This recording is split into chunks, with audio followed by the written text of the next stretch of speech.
A very good evening to all. Uh, I am Tarun and welcoming you to Sung channel, right? So सुंग की हम चर्चा पहले कर चुके थे। क्या मतलब है सुंग का? बेसिकली जो बनियान ट्री होता है, वट वृक्ष होता है, उसका पर्याय है ये। तो सुंग आयुर्वेद में आपका फिर से स्वागत है। मैं तरुण आपके साथ। आज हम स्टार्ट कर रहे हैं साला के तंत्र, है ना। बीएमएस फाइनल ईयर में साला के तंत्र जो है ना वो ईएनटी से कोरिलेट हम कर सकते हैं। ठीक है। तो नेत्र रोग विज्ञान आज हम यहाँ पे स्टार्ट करने वाले हैं, राइट।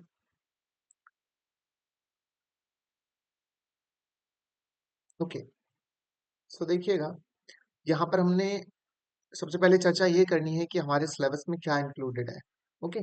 सिलेबस के अकॉर्डिंग हम देखते हैं। ओके,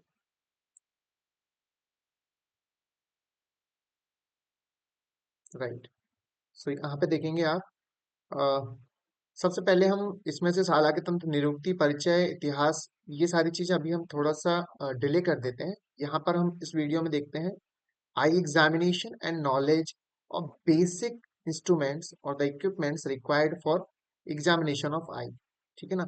आज का हमारा यही टॉपिक रहेगा, eye examination and instruments required for examination of eye, right. तो इसी को लेकर के हम चलते हैं। सबसे पहले हम शुरुआत करते हैं कि what is the need of examination of eye. Okay. So eye के एग्जामिनेशन की नीड क्या पड़ी है। देखिए, आई हम जानते हैं कि बिना आंखों के ये दुनिया कैसी दिखती है, अंधकारमय। Okay. So I R the only organ which makes which makes this world beautiful, this world beautiful, because without of eye, है ना, without eye we can't perceive whatever the beauties are there। Okay. so आंखों के बिना ये मुमकिन है ही नहीं कि हम कुछ भी चीज देख सकें, राइट। सो आई की एग्जामिनेशन करना क्यों जरूरी है, अब हम इस पे चर्चा कर लेते हैं। आई की हमने एक बेसिक बात करी कि किस तरीके से ये हमारे लिए हेल्पफुल है और किस तरीके से इसको ऑब्जर्व किया जाना चाहिए। ठीक है ना। तो आईज में कोई भी प्रॉब्लम्स अगर हो रही है ना, तो उसको एग्जामिन करना पहले जरूरी है, बिकॉज बिना एग्जामिनेशन के हम कोई जजमेंट नहीं पास कर सकते, है ना, कि क्या इसको डिजीज रही होगी, क्या प्रॉब्लम वो फेस कर रहा है। ओके। सो जैसे ही पेशेंट आपके ओपीडी में आता है, आपने क्या करना है, फर्स्ट ऑफ ऑल हम बेसिक इंस्ट्रूमेंट पे पहले चर्चा करेंगे कि एक ऑप्थेल्मोलॉजिस्ट के पास क्या क्या इंस्ट्रूमेंट्स होने चाहिए। Okay, for the examination of I. Basic equipments, equipments पे हम आ जाते हैं। सबसे पहले तो इसमें आ जाता है आपका डायरेक्ट ऑप्थेल्मोस्कोप। ओके। सो पहले तो हम लिखते हैं यहाँ पे direct ophthalmoscope. Okay. So this is first one, direct ophthalmoscope। Okay. अब ये क्या होता क्या है, सो देखिएगा, अ, जब भी हम फंडस की बात करते हैं, है ना, फंडस मतलब आई को आप ऑब्जर्व कर रहे हो और आई को देखने के लिए आपने क्या करना रहेगा, आपने इस ऑप्थेल्मोस्कोप का यूज करना रहेगा स्पेसिफिकली। ठीक है। सो फॉर एग्जांपल मैं यहाँ पर एक डायग्राम के थ्रू आपको कोशिश करता हूँ समझाने की। देखिए, ये सपोज दैट एक पेशेंट है, उसकी आई है। ओके। और इस आई के अंदर आप क्या देख रहे हैं, ये देखिए, ठीक है ना, इसको आप ऑब्जर्व कर रहे हैं। ठीक है ना। तो आपको क्या करना है, इसको मैग्नीफाई करके, है ना, आपको इसको मैग्नीफाई करके आई को देखना रहेगा। ठीक है ना। सो उस मैग्निफिकेशन के लिए हम इस इंस्ट्रूमेंट का या इस इक्विपमेंट का हम यूज करते हैं for the fundus, pupil and the anterior chamber. तीन चीजें हम यहाँ पे इससे ऑब्जर्व कर सकते हैं। क्या क्या बोला है हमें, एक तो फंडस हो गया, ठीक है, और प्यूपिल है second, and the third one is the anterior chamber. Anterior chamber means ये वाला चैम्बर जो हम देख पा रहे हैं, एंटीरियर चैम्बर। ओके। प्यूपिल डायलेशन कितना क्या है क्या नहीं है, वो सब हम देख सकते हैं इसी के हेल्प से। Okay. So three things are there, fundus, pupil and anterior chamber. Okay. ये तीन चीजें हम यहाँ पे देख सकते हैं इसकी मदद से। ठीक है ना, डायरेक्ट ऑप्थेल्मोस्कोप। फिर हम बात करते हैं, अब हमें प्यूपिल की रिएक्शन को ऑब्जर्व करना है। ठीक है ना। ये भी बहुत इंपॉर्टेंट है। क्यों? क्योंकि आप जानते हैं कोई भी एक लिविंग ऑर्गेनिज्म या फिर लिविंग ह्यूमन बीइंग की हम बात करें, उस लिविंग ह्यूमन बीइंग और नॉन लिविंग के अंदर सबसे पहला डायग्नोस्टिक चीजें जो हम देखते हैं वो यही होता है। आपने लास्ट ईयर थर्ड ईयर में पढ़ा होगा कि डेथ की जो प्रोसेस स्टार्ट होती है, ठीक है ना, उसमें क्या होता है कि प्यूपिल जो होते हैं वो क्या होते हैं, वो रिएक्टिव नहीं रहते, ठीक है ना। सो प्यूपिल की रिएक्शन अपॉन द लाइट वो नील मिलती है ना, जब भी कोई डेड पेशेंट होता है। तो सबसे पहले हमें यही देखना है, फोकस्ड लाइट का हम यूज करते हैं for the reaction of प्यूपिल, for reaction of प्यूपिल, for reaction of प्यूपिल and the anterior chamber, and anterior chamber. Okay, हमें क्या यूज करना रहेगा, हमें एक इंस्ट्रूमेंट हम यहाँ पे बता देते हैं आपको, जिसका हम यूज करने वाले हैं वो है हमारा फोकस्ड लाइट। तो कोई भी लाइट या टॉर्च सोर्स आप यूज करते हो, है ना, फोकस्ड लाइट, ठीक है ना।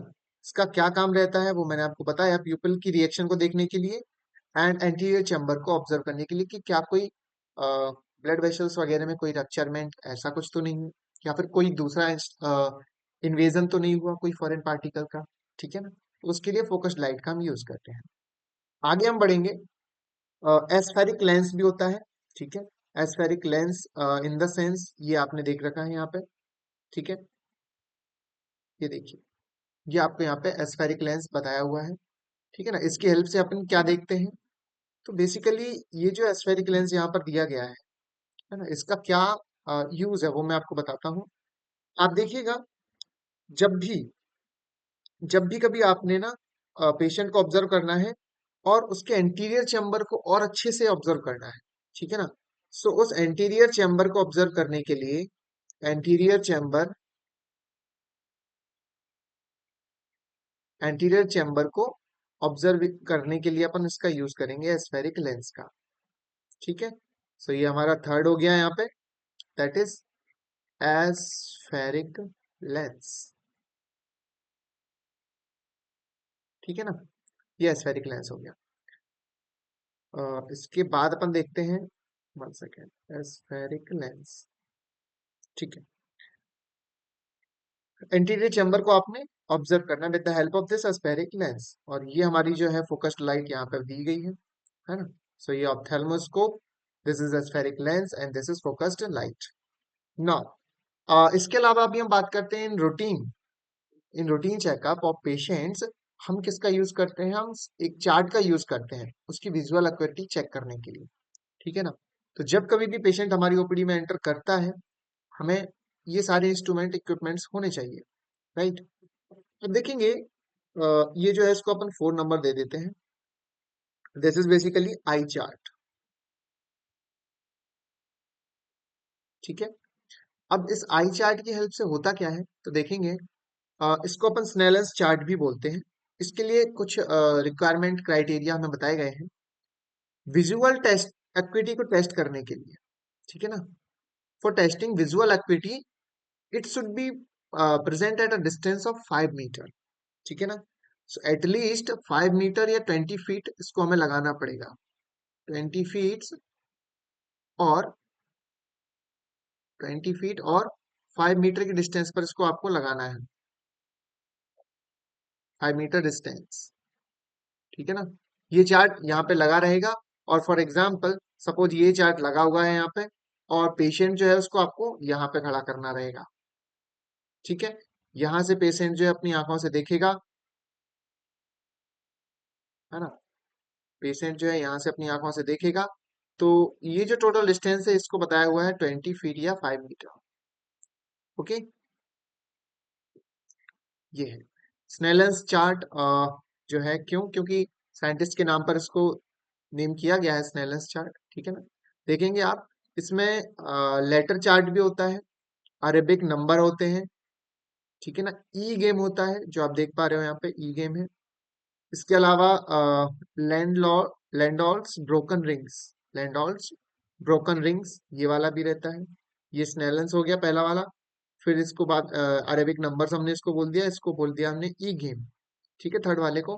फोर्थ वाले को लैंडोल्स, ब्रोकन रिंग्स और चिल्ड्रंस पिक्टोग्राफ। बेसिकली आपको जस्ट एक आइडिया होना चाहिए कि विजुअल अक्विटी चेक करने के लिए आई चार्ट का यूज करना है and it must be placed at 20 feet और 5 मीटर ऑफ डिस्टेंस। ठीक है, इसके आगे हम देखते हैं और क्या इंस्ट्रूमेंट्स होने चाहिए। ठीक है, अब देखिएगा, यहाँ पर हमें दिया गया है जो दो इंस्ट्रूमेंट और बताए गए हैं for removing corneal foreign bodies and eyelid eversion. ठीक है ना, ये बेसिक इक्विपमेंट्स है बेसिकली। ठीक है ना, तो देखिएगा, ये दो नाम आपको यहाँ पर दिए गए हैं, लेफ्ट टू राइट, है ना, यहाँ से स्टार्ट करके हम यहाँ तक जाएंगे, सेकंड एंड थर्ड। ठीक है, लेफ्ट टू राइट, इसको पहले को बोल देना है फॉरेन बॉडी निडल। ठीक है, second is glass spatula and third one is Desmarres eyelid retractor. ठीक है, सो तीन चीजें हमें यहाँ पे दी गई हैं, मैं नंबरिंग कर देता हूँ, 1 number and 2 number and this is 3 number. So first one is foreign body needle, foreign body needle. ठीक है, second one is glass spatula,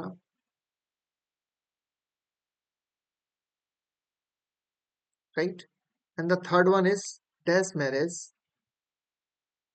eyelid retractor. क्या यूज रहते हैं इनके, अभी हम उस पर भी बात करते हैं। ठीक है ना, सो देखिएगा बेसिकली, हाँ, फॉरेन बॉडी निडल मतलब जो भी देखिएगा, इनको हम ऑब्जर्व कैसे करेंगे वो देखेंगे पहले।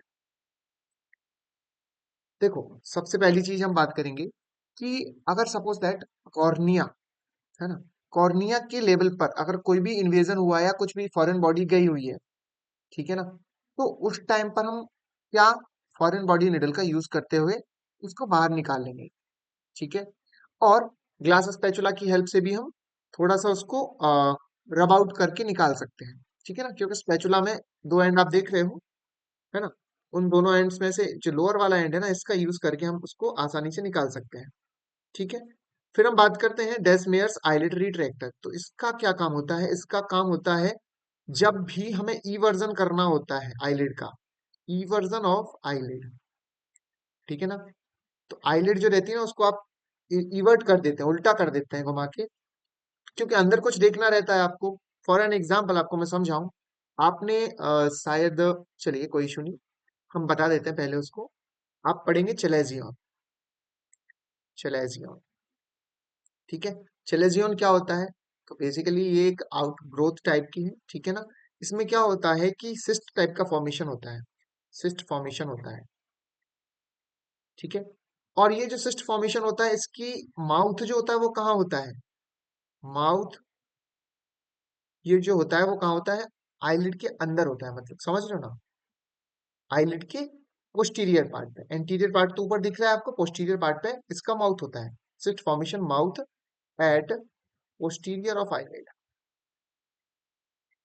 ठीक है, तो ये जो पोस्टीरियर पोर्शन में है आईलिड के, इसको हमें क्या समझना है, देखिए, अब इसको आप ऑब्जर्व कैसे करेंगे। ठीक है ना, पेशेंट आता है, आपको कैसे फिगर आउट होगा कि इट इज चलेजियन या फिर स्टाई। दोनों देखो थोड़े थोड़े से रिलेटेड ही है, बट कैसे आप इसको फिगर आउट करोगे कि हाँ कंफर्म भी है चलाजियन ही है। ओके, सो आपको ऑब्जर्व करने के लिए पेसमेयर्स आईलिड रिट्रैक्टर की हेल्प से देखना पड़ेगा कि क्या इसकी माउथ ओपनिंग है पोस्टीरियर आईलिड पे या नहीं है। Okay, so this is the way to examine your patients. Okay, इसके आगे अपन चलते हैं, तो आगे हमें क्या करना है, देखिए, ये तो हमारी बात हो गई बेसिक, कौन कौन से इंस्ट्रूमेंट्स हमारे पास होने चाहिए जब भी आप एक ऑप्थेल्मोलॉजिस्ट की तरह अपॉइंट होते हैं या फिर आप ऑप्थेल्मोलॉजी डिपार्टमेंट में रहते हैं, तो इन इंस्ट्रूमेंट की एक बेसिक नॉलेज हमें होनी चाहिए। ठीक है ना, ये आपके पास होने ही होने चाहिए। ओके, अब हम आते हैं सेकेंड पॉइंट पर। ठीक है ना, विजुअल एक्टिविटी वगैरह जब हम चेक करने की बात करते हैं। ठीक है, तो देखिएगा, ये जो डायग्राम आपको दिया गया है, इसमें आपको क्या करना रहता है, बेसिकली हम क्या करते हैं, पेशेंट्स को ऑब्जर्व करते हैं। ठीक है, अब उसका ऑब्जर्वेशन आप कितने बेहतर ढंग से करते हैं, ये आपके ऊपर डिपेंड करता है। ठीक है, और ये वेरी करता है डॉक्टर टू डॉक्टर। ठीक है ना, उसका खुद का परसेप्शन कितना है, कितना वो क्वेश्चनरी कर रहा है पेशेंट के साथ, राइट, इसके साथ साथ उसका डेप्थ कितना है नॉलेज का, है ना, तो ये सारी चीजें मायने रखती हैं। ओके, सो हम पहले बात कर लेते हैं विजुअल एक्टिविटी की। ठीक है, आपको क्या करना है, पेशेंट को खड़ा करना है, वही मैंने बताया 5 मीटर की डिस्टेंस पर। ठीक है, सो देखिएगा, for example visual activity test होता किस लिए है। सो ये आपको देखना है किस लिए होता है। तो देखिए, it is it is performed, it is इसको हम ऐसे बोल सकते हैं, it is sharpening of, it is sharpness of near and the distance vision, near and distant vision, distance vision. ठीक है ना, कि पास का और दूर का कितना शार्प पेशेंट को दिख रहा है, that is basically it's visual activity, है ना। तो हम बात करेंगे हर एक एज के लिए अलग हो सकती है। फॉर एग्जाम्पल आपको बताऊं कि जनरली जो ओल्ड एज होते हैं, ठीक है ना, उनके अंदर क्या होता है, उनके अंदर नियर शार्पनेस में प्रॉब्लम आती है, या नियर जो पास के ऑब्जेक्ट्स होते हैं ना, वो उसको उनको उतने शार्प नहीं दिखते ओल्ड एज में। ठीक है, और अगर हम बात करते हैं, अगर कोई एडल्ट है या फिर यंग एज कोई पेशेंट है, तो उसमें हमें क्या मिलेगा, जनरली उसमें डिस्टेंस का इशू मिलता है। ठीक है ना, सो डिस्टेंस की शार्पनेस में इशू मिलेगा कहाँ पे, डिस्टेंस शार्पनेस इशू, या ब्लरनेस हम बोल सकते हैं, शार्पनेस इशू या ब्लर, और blurred distant vision, blurred distance vision, ये हमें कहाँ मिलेगा जनरली, इन जनरल देखो हो तो दोनों में सकता है, बट इन जनरल की हम बात करें तो आपको कहाँ मिलता है, दोनों में ही हम इसको इंक्लूड करेंगे, है ना। In old as well as young patient. ठीक है ना, अलग अलग कॉज हो सकते हैं। ठीक है, तो इसमें क्या करना रहता है आपको, पेशेंट को, ठीक है, पेशेंट को आपको वही 5 मीटर की डिस्टेंस पे खड़ा करना है। ठीक है, और जो चार्ट हमने अभी बात की थी ऊपर, पीछे हमने बात की थी कि जो आई टेस्ट के चार्ट होते हैं, ठीक है, आई चार्ट जिसको अपन बोलते हैं, यहाँ पे था, देखिए, तो वही है कि 20 मीटर 20 फीट या 5 मीटर की डिस्टेंस पे हम खड़ा करेंगे पेशेंट को, और वहां से फिर पेशेंट को बोलेंगे that read out, okay, from top to bottom. ठीक है, ऊपर से नीचे तक सब कुछ हम उसको रीड करवाएंगे, और फिर हम उसकी एक्विटी चेक करेंगे कि कहाँ तक उसका विजन जो है वो विद शार्पनेस, है ना, सही है। ठीक है, सो देखिएगा, इसमें अपन को क्या करना है। ठीक है, हम्म, देखिएगा कोई पेशेंट क्या करता है, आपको बस ये ध्यान रखना है कि दोनों आईज के साथ सेपरेटली करवा के देखना है ना। तो एक आंख बंद करवानी है पेशेंट की, और फिर उसके बाद दूसरी आंख से रीड करवाना है, फिर दूसरी आंख बंद करवा करके पुरानी वाली जो भी आंख बची हुई थी उससे रीड करवाना है ना। तो आप बेसिकली ध्यान रखेंगे, जो भी आपके पास चार्ट है, आई चार्ट, उन चार्ट को रीड आउट करवाने का है। ठीक है, ताकि इजीली हमें फिगर आउट हो सके कि कितना उसका विजन में लॉस है, या फिर कितना विजन ब्लड है उसका। ठीक है, इसके आगे अपन देखते हैं। देखिए, अब इसको हम थोड़ा सा डिस्कस करते हैं, कुछ चीजें हैं इसमें समझने वाली, इसको या वन सेकेंड। ठीक है, सो यहाँ पर देखिएगा, विजुअल एक्विटी एक टर्म आता है। ठीक है, विजुअल एक्विटी क्या होता है, अभी हम इस पे बात करते हैं। तो देखिएगा, विजुअल एक्विटी, ठीक है, विजुअल एक्विटी बेसिकली क्या होता है, एक जो एक्चुअल डिस्टेंस जितना पेशेंट देख पा रहा है, डिवाइडेड बाय एक्चुअल डिस्टेंस। ठीक है, sorry, actual distance divided by standard distance. So एक फॉर्मूला हमारे पास निकल के आता है, actual distance divided by standard distance. ठीक है, नॉर्मली अगर हम बात करते हैं तो नॉर्मल विजुअल एक्टिविटी कितनी होती है, इन नॉर्मल इट इज 5/5। ठीक है, okay, so normal visual activity is 5/5, और we can also call it 20/20। क्यों, क्योंकि हमने देखा कि हमने 5 मीटर पे खड़ा किया उसको एक्चुअल डिस्टेंस, और स्टैंडर्ड डिस्टेंस 5 मीटर थी, और वो 5 मीटर पे खड़ा हुआ और उसने सारी की सारी चीजें पढ़ ली। ठीक है। सो ये हम बोलते हैं normal visual activity. Normal visual activity. ठीक है। इसके साथ फिर हमें क्या होता है, इसके अलावा क्या होता है, हाँ, इसके अलावा फिर अपन क्या करते हैं, अलग अलग चीजें करके देखते हैं। ठीक है। फॉर एग्जाम्पल, ये 4x5 भी हो सकता है। ठीक है। 3x5 भी हो सकता है। ठीक है। तो अलग अलग डिस्टेंस पर हम इसको ऑब्जर्व करते हैं। ओके। सो ओके, ये हमने यहाँ पे विजुअल एक्टिविटी की भी थोड़ी सी बात की है। अभी हम देखते हैं, इसको आगे हम कंटिन्यू करेंगे नेक्स्ट वीडियो में। यहाँ तक अभी हमने विजुअल एक्टिविटी पे कंप्लीट किया है, राइट। इसके अलावा बहुत सारी चीजें ऐसी हैं जो जो कि विजन से रिलेटेड रहती हैं। फॉर एग्जांपल, कई बार क्या होता है कि हमारी आईबॉल जो होती है वो किसी एक तरफ डल हो जाती है, या एक तरफ ज्यादा लूज हो जाती है ना। तो इसको हम इन जनरल लैंग्वेज में स्ट्रैबिस्मस कंडीशन, आपने शायद पहले पढ़ा हो। तो वो कंडीशंस होती हैं, इसमें क्या होता है, आई जो होती है ना हमारी, वो प्रॉपर फोकस नहीं कर पाती एक जगह पे। ठीक है ना। और स्लाइटली लिम्प टाइप की वो रहती है थोड़ी सी, है ना। तो ये चीजें रहती हैं, वो हम आगे इसमें देखेंगे। अभी तक के लिए अभी इतना ही इस वीडियो में। Thank you so much for your patience listening. Okay.